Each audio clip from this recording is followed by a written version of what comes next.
Are you looking for the best Android phones? In this video we will look at some of the 6 best Android phones on the market. Before we get started with our video, we have included links in the description, so make sure you check those out to see which one is in your budget range. Starting at number 1. Google Pixel 8a.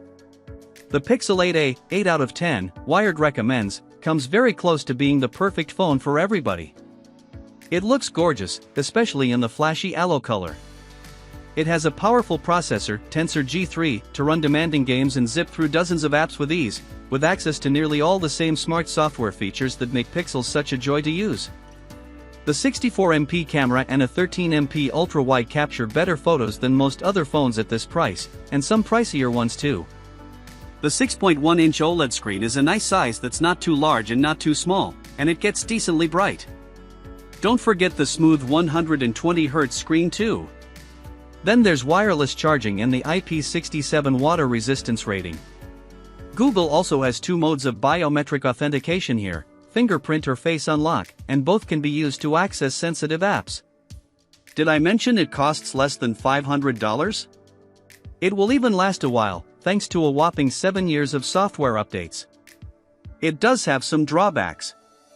The battery life is just okay, on average it can last a day, but you'll need a power bank if you're a power user. Also, I had some issues with Real Tone, which is Google's imaging algorithm designed to more accurately capture darker skin tones. The results weren't as good as prior models. But if you can make do with those flaws, this is the best smartphone for the money. At number 2. Google Pixel 9 Pro and Pixel 9 Pro XL. Google's Pixel 9 Pro and Pixel 9 Pro XL, 9 out of 10, Wired recommends, are the smartest Android phones. From instant transcriptions and summaries of recordings and calls to finding information from a long-lost screenshot you captured ages ago, these phones are chock full of AI features that make a small difference in day-to-day use. These flagships are Google's most polished models to date, with a sleek new pill-shaped camera visor, a flat display, and flat edges for easier grip. They share the same features across both sizes, save for screen and battery size. The Pixel 9 Pro XL will last a bit longer, but neither phone will get much more than a day with heavy use. The Pixel 9 Pro series has a vapor chamber cooling system that dissipates heat better, so you can run graphics-intensive games for longer periods without running into stutters or dealing with a super hot phone. But it's the cameras and photos that really make them shine. From the 5x optical zoom to the 42MP selfie camera, you'll be satisfied with the results, as they deliver some of the best mobile photography. You can take things further by employing Google's AI camera features, like Reimagine, which lets you type text to generate things into existing images. Add a large moon in the background of your photo, make it look like it was raining, or change the lighting to golden hour. It's scary how good it is. You can find more details in our dedicated Google Pixel phone buying guide in our review, but the Pixel 9 Pro models have an excellent blend of smart software, polished hardware, and brawny internals that make them an easy recommendation to anyone looking to spend this much on a smartphone. At number 3. Samsung Galaxy S24, S24 Plus, and S24 Ultra. Samsung smartphones are the creme de la creme of the Android world, with top specs, refined hardware, and excellent software support.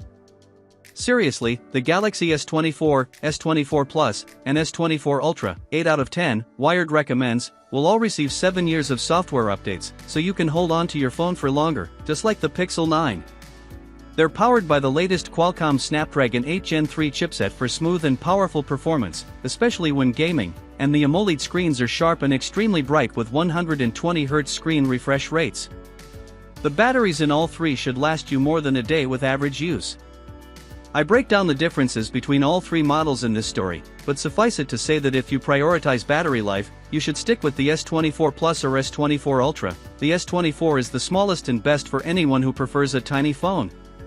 The Ultra has the S Pen embedded inside, so it's a must-have for stylus stands. The triple camera systems on the S24 and S24 Plus are reliable and versatile, and the selfie camera remains one of the sharpest on the market. The S24 Ultra has an extra 4th camera, a 5x optical zoom that replaced the old 10x optical zoom. I miss it, but 5x is still a nice option to have. These phones also capture some of the smoothest and most detailed videos in the world of Android, so if you film a lot on your phone, the S24 series is right for you. There is also now a bevy of smart AI features, some of which are genuinely useful, though they're still not quite as smart as Pixel phones. Once you have your Samsung in hand, read my recommendations on what settings to change to get the most out of it. And I have case and accessory recommendations here too. At number 4. CMF Phone 1. CMF, a sub-brand from nothing, has delivered a remarkable smartphone for just $239, originally launched at $199. Sure, you can swap out the back to a different color via the screws and the included screwdriver. And it has a fun system that lets you attach various accessories via the thumb screw on the back corner of the phone, like a lanyard, kickstand, or wallet.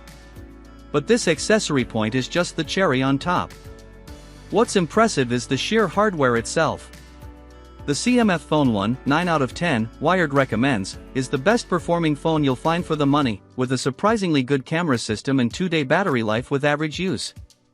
The screen gets decently bright and is sharp and smooth too. There are some caveats though. First, this phone is only available via a beta program in the US, so you'll need to sign up, and once accepted, you can purchase it. It also has spotty carrier compatibility. It'll work best on T-Mobile, and I had no issues on AT&T, but you might not get the best 5G coverage. CMF doesn't recommend you use it on Verizon. My only other gripe is the lack of NFC, meaning you can't tap to pay with this phone. Still, this is the best value in Android today. At number 5. Google Pixel 9 Pro Fold. The Pixel 9 Pro Fold has some hardware differences from the flagship Pixel 9 Pro. Despite both phones having Pro in their name, there are a few missing or lesser features on the Fold, but this is one of my favorite book-like folding phones at the moment. 6 out of 10, Wired recommends. It's remarkably thin, so much so that you'll keep using the 6.3-inch external screen and forget that you have a folding device in your hands. Open it up and you get one of the largest inner displays available, and it's great for playing games and watching YouTube. It's also wonderful for split-screen apps, allowing you to juggle multiple tasks without feeling constrained by the size of your screen. This Pixel more or less has all the aforementioned smart software features as the Pixel 9 series, including the fun new camera features. You can read more in our Best Folding Phones and Best Pixel Phones buying guides. At number 6. Nothing Phone 2a and Phone 2a Plus. Nothing is all about style, and this is reflected not just in its phone hardware design but also in its slick Nothing OS interface. If you feel like every phone looks and acts the same, you should check out the Nothing Phone 2a and Phone 2a Plus. 9 out of 10, Wired recommends. They will feel like a breath of fresh air. Yes, there's also the more widely available Nothing Phone 2, which goes for $699, but these handsets do nearly as much as their flagship sibling at around half the cost. Most notable are the glyph LED lights on the back, which illuminate when you get notifications, but you can also set them to work with other apps. You can set a timer and the LED bar will decrease as the timer runs out. I barely had any issues with performance on these smartphones, though this is the main area where they differ. The Phone 2a Plus has a slightly more powerful processor, but both handled games and apps excellently. The 6.7-inch AMOLED screens have 120Hz screen refresh rates that are sharp, bright, and fluid. There's NFC and an in-display fingerprint sensor, plus Nothing is promising 3 Android OS upgrades and 4 years of security updates. That's pretty good for sub-$400 phones. Seriously, I used the Phone 2a as my daily driver when I was covering the Mobile World Congress 2024 trade show, and it performed flawlessly. However, cameras and connectivity are its weaknesses. The photos you snap on this phone will be decent but nothing to write home about, though the Phone 2a Plus does capture nicer selfies. Sadly, there's no Verizon support. You also have to enroll in Nothing's developer program to purchase the phone in the US. Once you're accepted, you can buy it.